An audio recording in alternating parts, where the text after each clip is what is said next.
Hi, we're going to continue with the wild robot. This will be part 6. Let's see, when we left off, Roz had discovered that she could camouflage herself, and the animals didn't know she was there, so she could observe them. And she had observed that they had their own language, and she was starting to understand it and starting to speak a little of it. When they discovered her, and they became frightened of her again because they think she's a big monster. She came across a wounded fox who had gotten too close to a porcupine, and she helped him by pulling out the quills that were stuck in his face. Chapter 24, The Accident. As Roz wandered through springtime, she saw all the different ways that animals entered the world.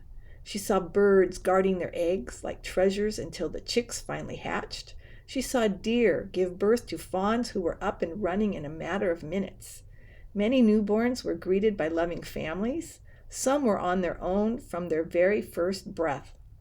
And as you're about to find out, a few poor goslings would never even get a chance to hatch.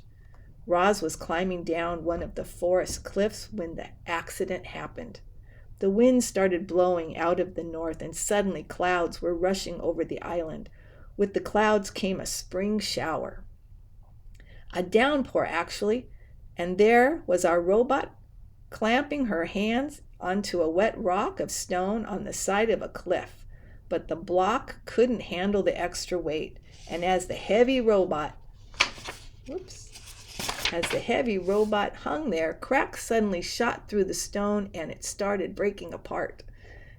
Down went the robot, plummeting into the treetops below. She crashed through branch after branch before finally hooking an arm around one. Then she dangled there, gently swinging as rocks roared past her on their way to the forest floor. When the dust settled, Roz shimmied down the tree trunk. The ground was littered with broken rocks and splintered wood and pulverized shrubs, and within all that rubble was a goose nest that had been torn to shreds. 2 dead geese and 4 smashed eggs lie among the carnage. The robot stared at them with her soft glowing eyes, and something clicked deep inside her computer brain. Roz realized she had caused the deaths of an entire family of geese. The egg. As Roz stood in the rain, staring down at those poor, lifeless geese, her sensitive ears detected a faint peeping sound coming from somewhere nearby. She followed the peeps over to a clump of wet leaves on the ground, and when she peeled back the leaves, she discovered a single perfect goose egg stuck in the mud. "Mama, Mama!" peeped a tiny, muffled voice from within the egg. The robot gently cradled the fragile thing in her hand. Without a family, the unhatched gosling inside would surely die. Roz knew that some animals had to die for others to live. That was how the wilderness worked. But would she allow her accident to cause the death of yet another gosling? After a moment, the robot started to walk, carefully holding the egg. She moved through the forest and away from that sad scene, but she didn't get far before Fink burst out of the bushes. "What happened?" the fox panted. "The whole forest was shaking." Here's the egg.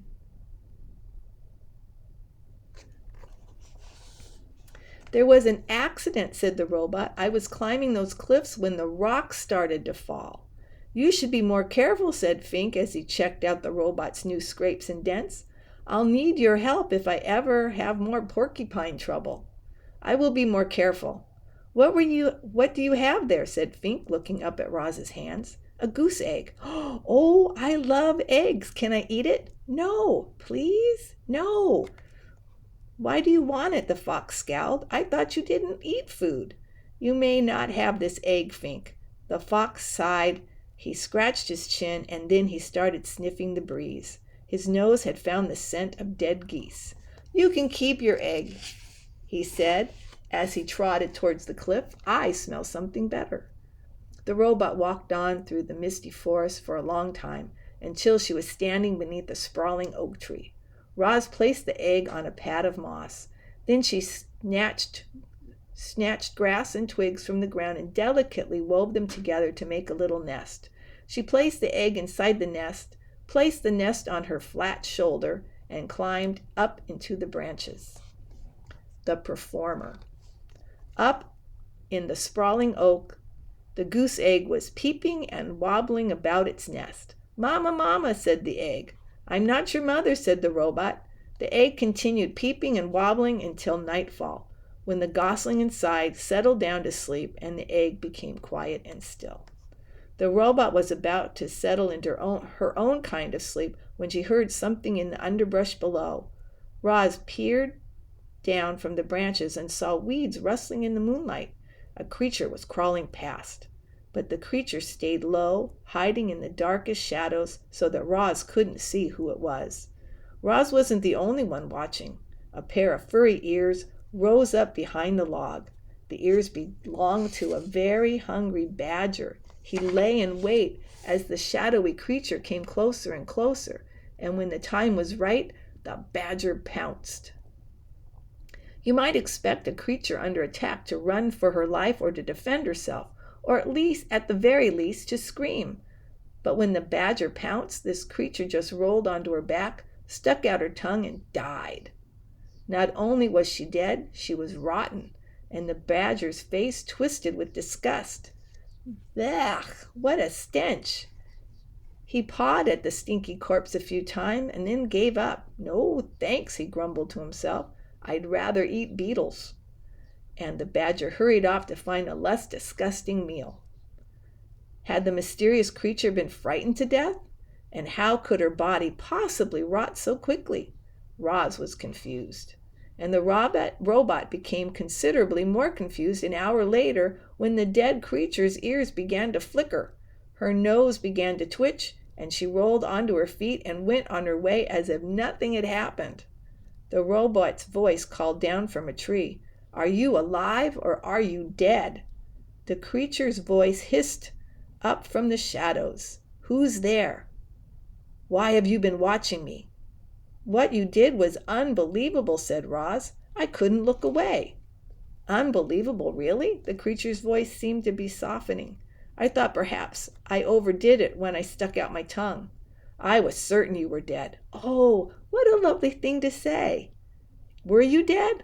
"Well, of course not. Nobody can actually come back from the dead. It was an act." "I do not understand." "It's simple. I knew that if I played dead and really laid it on thick, that old badger would be so disgusted that he'd run off, and that is exactly what happened. We possums are naturally born performers, you know." And there is a picture of the possum.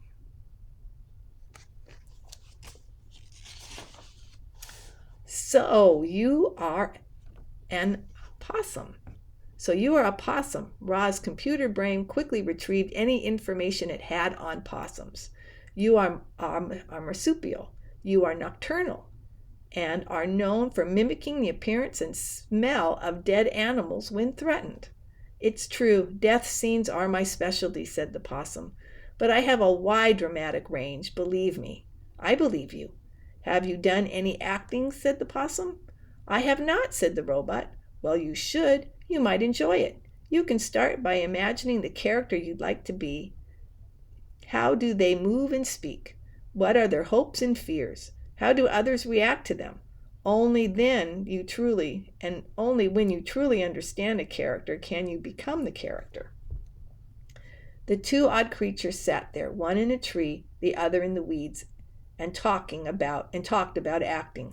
The possum went on and on about her various acting methods and her triumphant performances, and our robot absorbed every word. "But why do you pretend to be something you are not?" said the robot. "Because it's fun," said the possum, "and because it helps me survive, as you just saw. You never know, it might help you survive too." Soon the robot's computer brain was humming with activity. Performing could be a survival strategy. If the possum could pretend to be dead, the robot could pretend to be alive. She could act less robotic and more natural. And if she could pretend to be friendly, she might make some friends. And they might help her live longer and better. Yes, This was an excellent plan. Roz wasted no time and spoke her next words in the friendliest voice she could muster. Madame Marsupial, it would be a great honor and an absolute privilege if you would kindly inform me of your name. Roz's friendly demeanor needed some work, but it was a start. Yes, of course, said the possum. My name is Pinktail, and you are? Leaves gently shook as Roz climbed down from the tree. It's a very lovely pleasure to make your acquaintance, my dear Pinktail. A moment later, the robot stepped into the moonlight. My name is Roz. Oh my, the possum gasped. You're the monster. I am not a monster. I am a robot, and I am harmless. Harmless, really? Well, you do seem rather gentle, and I heard someone say that you didn't eat any food at all, which makes no sense, but hopefully it means you won't eat me. I will not eat you, said the robot. I am so glad to hear that, said the possum, and a moment later, she too stepped into the moonlight. It's nice to meet you, Roz. A weak smile appeared on Pinktail's pointy face. Roz thought things were going really well, but she didn't know what to say next. Neither did Pinktail, so the two friendly creatures just stood there together and listened to the crickets for a while. Well, I should be on my way, said Pinktail at last. Have a nice evening, Roz. Have the nicest evening, Pinktail. I should look forward to the pleasure of encountering you again in the future. Soon, I hope. Farewell.